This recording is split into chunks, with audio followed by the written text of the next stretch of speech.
皆さん、ちょっと想像してみてほしいんですが、87兆円っていう数字を聞いて何を思い浮かべますか？いや、87兆円ですか。ちょっと桁が大きすぎて国家予算レベルの規模ですよね。そうなんですよ。途方もない金額ですよね。実はこの天文学的な数字、今日、2026年3月19日の日米首脳会談において、日本がアメリカと約束したとてつもない投融資の規模なんです。ええ、まさに歴史的なマネーフローが生まれようとしている瞬間ですね。はい。で、この87兆円が一体どこに向かうのか、今回のディープダイブでは、あなたと一緒にその答えを深く探求していきたいと思います。結論から言ってしまうとですね、この巨額の資金が流れ込む先というのは、私たちの生活に欠かせない、蓄電池なんです。スマートフォンとかに入っているような小さなバッテリーではなくて、国家のインフラそのものを支える巨大なバッテリーの話ですね。そういうことです。で、この動きを読み解くために、今日はですね、最新の経済安全保障に関する分析レポートとか、あとは大手電池メーカーである GS ユアサの最新の決算資料、事業計画書といった一次資料をベースに掘り下げていきます。非常にタイムリーで重要な資料ばかりですね。はい。提供された資料にあるデータとか、経済的、戦略的なファクトを客観的かつ公平に皆さんにお伝えすることです。そうですね。政治的なノイズを取り除いて、お金と技術がどう動いているのかという事実に向き合うことこそが、次に来る波を捉える上で一番確実ですからね。まさにその通りです。早速、核心に入っていきましょう。資料を読み込んでいて最初にぶつかった疑問なんですが、なぜ今、単なるエコとか環境保護の文脈ではなくて、電池が日米首脳会談のトップアジェンダになるほど重要視されているんでしょうか？はい、そこですよね。投資のプロたちが今最も注目している理由なんですが、背景には大きく分けて3つの強烈なマクロ要因があるんです。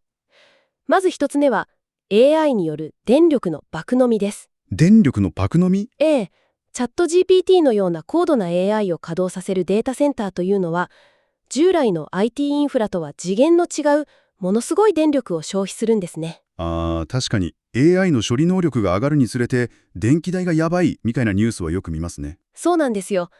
で、アメリカの AI インフラ強化には最大で300億ドル規模の投資が見込まれているんですが、発電所を新しく作るだけじゃ、この需要のスピードにはとても追いつかないんです。なるほど。つまり電気を作るだけじゃダメで、安定稼働させるために貯めておく必要があると。その通りです。資料によると、2026年のアメリカの蓄電池市場は70ギガワットアワー。金額にして約252億ドルの壁を突破する見通しなんですね。70ギガワットアワーって言われてもちょっとピンときませんが、要するに数百万世帯分の電力を一気に賄えるような、とんでもなく巨大な低地用蓄電池が全米のデータセンターに併設されようとしているわけですよね。まさにそういう規模感です。そして、この電力需要の爆発が2つ目の要因である地政学リスクと直接結びついてくるんです。地政学リスクですか？中東の情勢とかですよね。はい。AI を動かすために火力発電をフル稼働させれば、当然原油とか天然ガスなどの燃料が大量に必要になりますよね。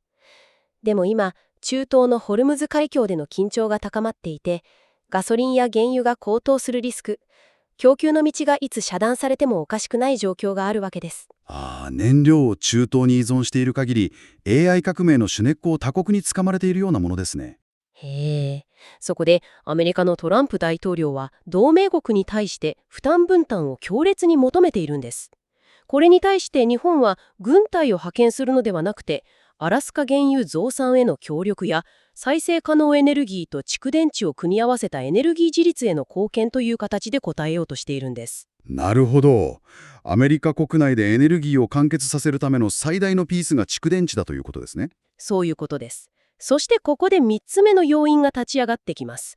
それが脱中国のサプライチェーンです。出ましたね。今世界の電池シェアって中国が圧倒的ですよね。7割以上を中国が握っています。でもアメリカは安全保障上の理由から非友好国からの部品排除を徹底しているんです。つまり、アメリカの重要インフラには中国製の電池は使いたくないと。そうなんです。そこで信頼できる日本の技術に白羽の矢が立った。ここを少し整理しましょう。つまり世界は AI という史上最速でパワフルな巨大スポーツカーを作ったはいいものの、あれガソリンタンクが小さすぎるし、燃料の供給源も不安定じゃないか、と気づいたわけですね。非常にわかりやすい例えですね。で、そのスポーツカーに乗せる巨大で絶対に安全なガソリンタンクこそが日本の蓄電池だということですね。まさにその通りです。だからこそ87兆円という巨額のマネーフローが日本に向かっているんです。なるほど、完全に腑に落ちました。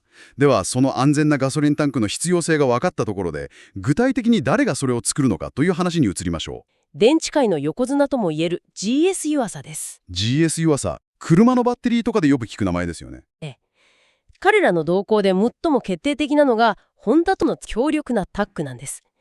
2026年初頭に、ホンダがアメリカのオハイオ州にある EV 電池工場から韓国の LG を排除して完全支配へとシフトした背景があります。韓国メーカーを外して、日本の GS 湯浅の技術を軸にした体制へ移行したわけですね。そうです。しかもこのオハイオの工場、EV 用だけじゃなくて、先ほど話に出た AI データセンター向けの低地用蓄電池の生産拠点になる可能性が高いんです。データセンター用にもなるんですか？日本国内でも経産省から約248億円という驚愕の補助金を獲得して大本命扱いされていますよね。決算資料を見てもかなり好調みたいですし、産業用も車載用も非常に伸びています。ただここからが本当に面白いところなんですが、ちょっと待ってください。テスラとかって今、安価な LFP、リン酸鉄リチウム電池にシフトしていますよね。確かにコスト面では LFP が強いですね。ですよね。なら、全米をカバーするような巨大な蓄電池を作るなら、GS ユーアさんが強みを持つ3元系の NMC よりも、とにかく安い LFP の方が市場を制するんじゃないですか？そこが非常に重要なポイントでして、単純なコスト計算ならそうなんですが、国家インフラの設計において最も重視されるのは、実は安全性。特に熱暴走リスクの排除なんですよ。熱暴走。過去にテスラのメガパックとかで何日も火が消えない大規模な火災事故がありましたね。そうなんです。LFP って一般的には安全だと言われがちなんですが、科学的なメカニズムを見ると弱点がありまして、実は 70.6 度という比較的低い温度から SEI という内部の保護膜の分解反応が始まってしまうんです。70.6 度ですか。それってシステムに負荷がかかったら結構簡単に到達してしまいそうな温度ですよね。で、その膜が分解されると可燃性ガスが発生して連鎖反応で大爆発を引き起こすリスクがあります。もし数百億円規模のデータセンターでこれが起きたら、システム全体が破壊されて電池のコストダウン分なんて一瞬で吹き飛びます。なるほど。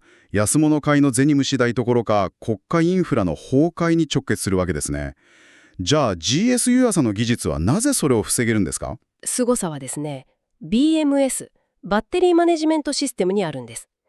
微細な電圧や抵抗の変化から劣化をリアルタイムで診断して、温度が上がる前に異常なセルをネットワークから隔離するんです。燃えない壊れないという圧倒的な信頼。まさに日本品質ですね。それに NMC はエネルギー密度が高いので、スペースが限られたデータセンターでは有利に働くというメリットもあります。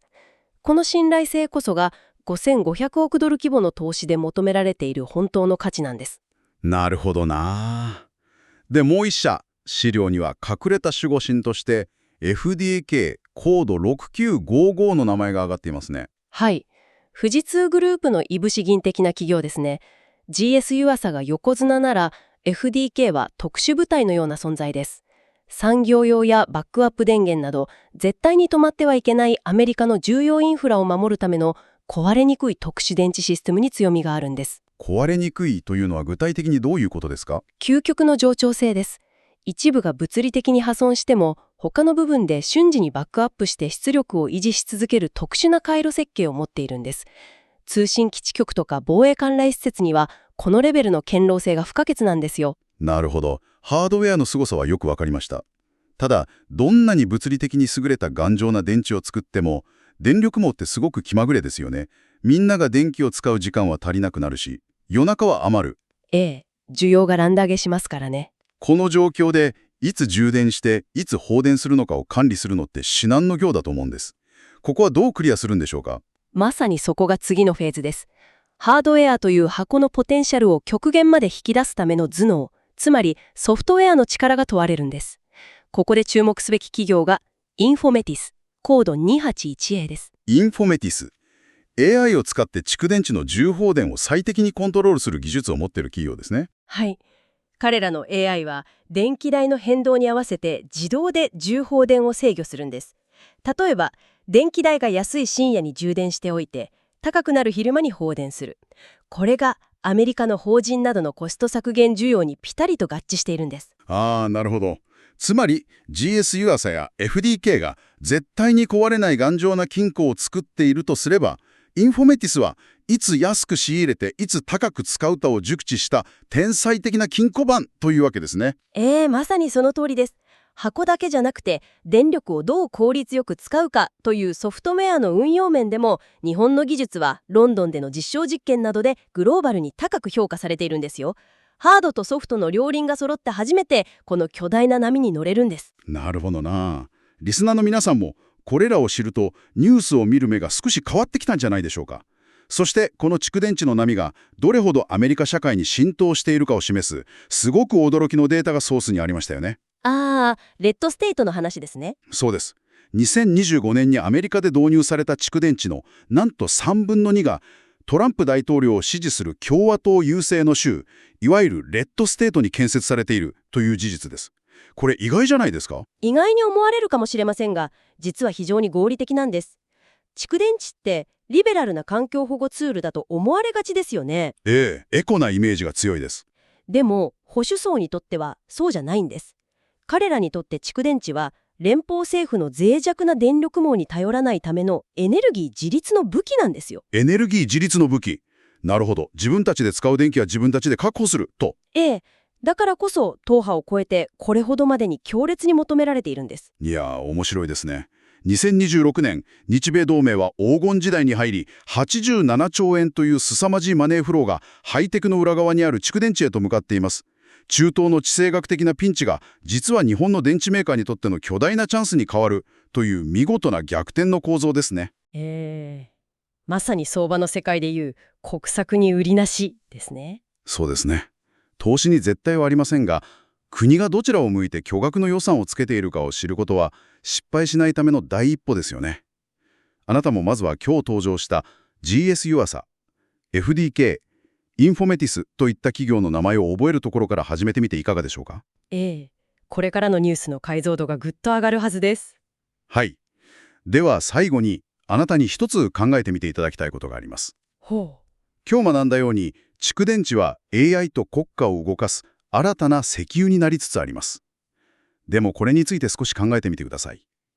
かつて世界は石油を持つ国と持たない国で激しく分断されましたよね。歴史が証明しています。では今後、巨大なデータセンターを動かすために、大国や巨大 IT 企業が世界中の蓄電池の生産枠を買い占めたとしたらどうなるでしょうか？それは恐ろしいシナリオですね。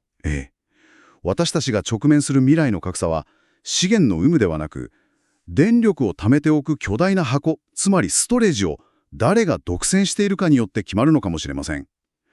あなたは、この新しいエネルギーの貯金箱の争奪戦が、私たちの社会をどう変えていくと思いますか？非常に深く考えさせられるテーマですね。はい。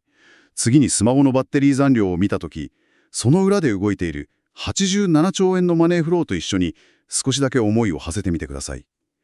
それでは、今回のディープダイブはこの辺りで。投資解説は情報提供を目的としており、投資助言ではありません。